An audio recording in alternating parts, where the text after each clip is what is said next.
Hi అండి, first time మన పొలం నుంచి సపోటాలు వచ్చాయి. చాలా అంటే చాలా బాగున్నాయి, కాకపోతే కాస్తంత పచ్చిగా ఉన్నాయి. మరి ఈ పచ్చిగా ఉన్న సపోటాలని మాగబెట్టాలంటే ఒక న్యాచురల్ వేలో ఇంట్లోనే మనం ఎలా మాగబెట్టగలమో చూద్దామా? ఏం లేదండి, ఇలా ఒక పేపర్ బ్యాగ్ని తీసుకోండి. ఇలా ఒక పేపర్ బ్యాగ్ని తీసుకున్న తర్వాత దీనిలో అడుగున కాస్తంత గడ్డిని వేసేద్దాం.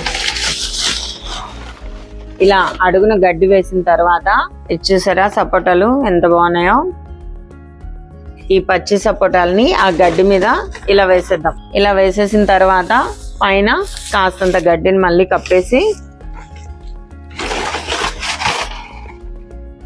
ఈ పేపర్ బ్యాగ్ని ఇలా ఫోల్డ్ చేసేసి, ఇలా ఫోల్డ్ చేసిన ఈ పేపర్ బ్యాగ్ని మనం 8 కంటైనర్లో ఇలాగే పెట్టేసి 2 days ఉంచితే సరిపోతుంది. మనకు పచ్చిగా ఉన్న ఈ సపోటాలు చక్కగా పండ్లు అయిపోతాయి.